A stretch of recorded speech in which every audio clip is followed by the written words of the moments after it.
গোলাপটা কি ফেরত দিবেন না? প্যাকেট সবে বাড়িয়ে দিয়েছিল বাহারাজ। কণ্ঠের উৎস খুঁজতে চোখ মেলাল আমার পানে। আলগোছে প্যাকেটটা ফিরিয়ে নিল, অন্য একজনকে দিয়ে দিল। হতভম্ব হয়ে হিতাহিত জ্ঞান শূন্য হলাম। একই নিয়তি। দুগ্ধম তার পিছু হেঁটে বললাম, আপনি প্যাকেটটা নিলেন কেন? গোলাপ দিয়েছি তাই চুমু দিয়েছ।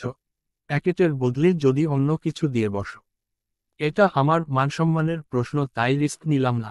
উঁচু গলায় বলার কারণে আশেপাশের দৃষ্টি এসে পড়ল আমার চেতন মুখে।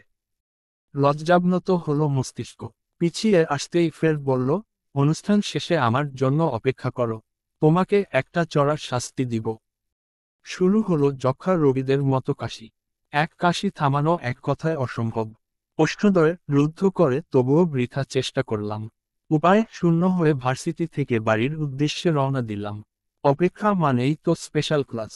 Underscore underscore. প্রবেশদ্বারের বাইরে দাঁড়িয়ে ঋতুর ফোনে ডায়াল করলাম। ভার্সিটিতে এলাম 3 দিন পর। আজ আসার বিন্দুমাত্র স্পৃহা ছিল না। এক প্রকার বাধ্য হয়ে আসা। আপু জোর করে পাঠিয়েছে। তাকে খুলে বলতে দ্বিধাবোধ করছিলাম। এই 3 দিনে ওদের বহু কল এসেছে, কিন্তু রিসিভ করিনি। 2বার ভায়োলেট হওয়ার পর রিসিভ হলো। ওপাশ থেকে ঋতু বলল, তাহলে এতদিনে ফোন করার সময় হয়েছে তোর? তোর জন্য ভার্সিটিতে আসা বন্ধ হয়েছে আমার। তোকে কল ব্যাক করেছি, এটাই তোর 14 কপালের ভাগ্য। বিরাগী গলা আমার। তার মানে হানি সব পারে না? ঋতুর বিদ্রুপ করা গলা শোনামাত্র মন মস্তিষ্ক যেন রাগের রুষ্ট হয়ে উঠল। ঝড়ের বেগে বললাম, হানি সব পারে, হানি সবার সেরা। বাইরে অপেক্ষা করছি, এসে নিয়ে যা। নতুবা সেকেন্ড টাইমার হয়ে অন্য কোথাও ভর্তি হয়ে যাব। দাঁড়া, আসছি। সংক্ষেপে বলে লাইন কাটল। তার 3 মিনিট পর দেখা মিলল চার মহাশয়ের। কদমের সাথে হার্টবিটটা বেড়ে যাচ্ছে ইদানিং। মনে হচ্ছে কখন যেন হার্ট অ্যাটাক করে ফেলি। সতর্কতার সহিত প্রবেশদ্বার দিয়ে ঢুকতে গিয়ে চোখে পড়ল বাহারাজকে। সাদা শার্টটা ফর্সা গায়ে একটু বেশি ফুটে উঠেছে। বাবরিগুলোকে বাধা দিতে মাথায় ঠেকিয়েছে নীল সানগ্লাস। গালে ওয়ান টাইম লাগিয়েছে। আইডি কার্ডটা আজও গলায় ঝুলছে। নবীন শিক্ষার্থীদের থেকে কিছু একটু শুনে খাতায় লিখছে।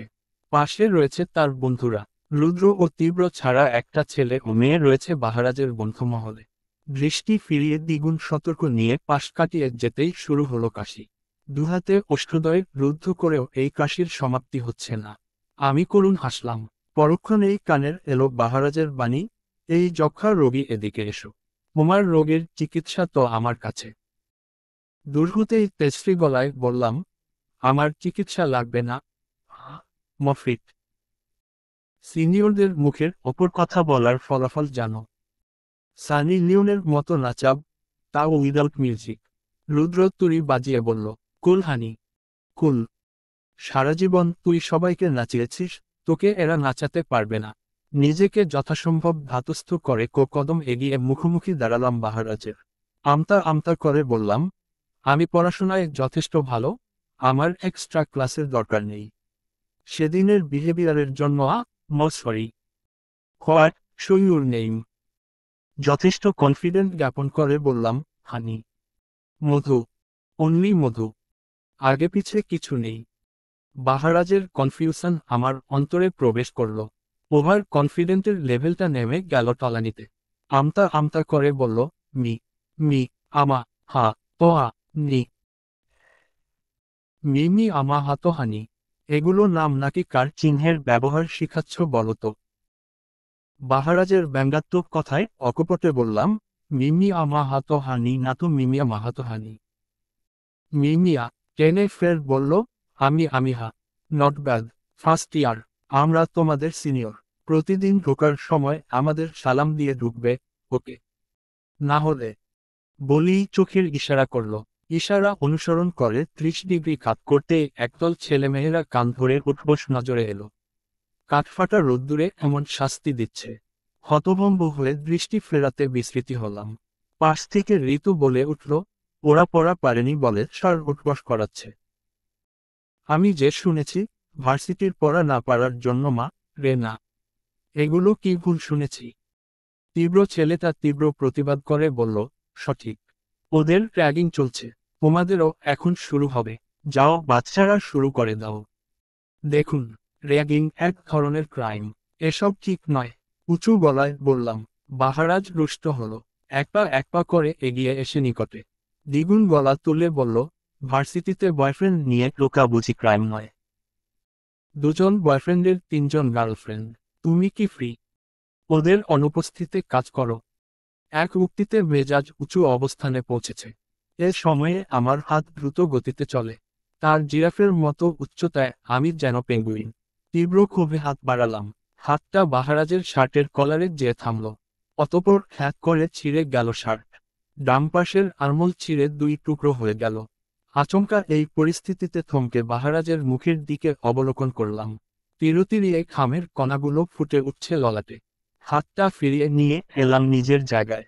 বাহারাজ একবার নিজের শার্ট আরেকবার আমার দিকে তাকাতে ঘন ঘন শ্বাস নিয়ে প্রমাণ করতে চাইল যথেষ্ট রেগে আছে সে। তোমাকে তো, বাক্য অসমাপ্ত রেখে ডামহাত চালিয়ে আমার বাম পাশের জামাটা ছিঁড়ে ফেলল। নগ্ন হয়ে গেল ঘাড়, কাঁধ। ঋতু থেকে শুরু করে আশেপাশের নবীন প্রবীণেরা চোখ দিয়ে দৃশ্যটি গিলে খাচ্ছে। নিজেকে ঘর থেকে বের করে আনতে অক্ষম আমি। নিজের পানে নাচে ডানহাত বাড়িয়ে স্পর্শ করলাম কাঁধ।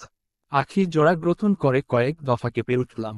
অনুতাপের জায়গায় রেগে বললাম, আপনি আমার জামা ছিঁড়ে ফেললেন। তুমিও তো ছিঁড়েছ। তুমি আগে ছিঁড়েছ।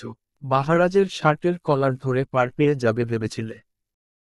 কাল যেটা করেছ সেটা ভুল ভেবে ক্ষমা করেছি, তার মানে এই নয় তোমার সাক্ষু নমাফ। এই ভার্সিটিতে কতদিন থাকো তুমি, আমিও দেখে নিব। ছেঁড়া শার্ট মুখের ওপর ছুঁড়ে ধোপাধপ পা ফেলে চলে গেল। আমি পাথরের মতো শক্ত হয়ে গেলাম। পা দুটো কেউ শিকল দিয়ে আটকে রেখেছে। লজ্জা, অসম্মান, লাঞ্ছনায় দৃষ্টি তুলতে পারছি না। তাসফি শার্টটা নিয়ে আমাকে ডেকে বলল, এখন এখান থেকে চল। গাল বেয়ে ঝরে পড়ল অশ্রুধারা। নিজেকে যথাসম্ভব সামলানোর চেষ্টা করে বললাম, কেন জড়িয়েছিস এটা? ওর শার্ট আমি ছুঁয়েও দেখতে চাইনি। জয় সান্ত্বনা দিল, আশেপাশের মানুষ দেখছে, এটা ফেলিস না। আমাকে অযথা জ্ঞান দিস না। সেই ছোট থেকে তোদের কিছু হলে আমি ঝাঁপিয়ে পড়ি। আজ ও বাজে কথা বলছিল, তোরা প্রতিবাদ করতে পারিসনি। ওরা সিনিয়র, ওদের সাথে লাগা উচিত নয়। আমরা যখন সিনিয়র হব, আমরাও দাদাগিরি দেখাবো। আহাদ বলল, আমার মতো অবস্থা করবি জুনিয়রদের। ভালো লাগছে না আমাকে দেখতে। তেরে গলায় কথা বলে বেরিয়ে এলাম ভার্সিটি থেকে। বারবার আমাকে অনুরোধ করছিল যাতে ড্রেস কিনে বাড়িতে যাই। আজ যা অসম্মান পেয়েছি, তারপরও এখানে থাকা আমার দ্বারা অসম্ভব। এই অবস্থায় বাড়িতে গিয়েই বাকি জবাব দিব। আমার একমাত্র পোষ্য কুকুর টনি আমায় দেখামাত্র ছুটে এলো। চোখ রে ভয়ে মানুষ কুকুর পুষে আর আমরা প্রচুরির ভয়ে মানুষ রাখি। টনিকে আদর না করে আড়ালে বাড়ির ভেতরে ঢুকলাম। পরবর্তী পর্ব পেতে চ্যানেলটি সাবস্ক্রাইবও করুন।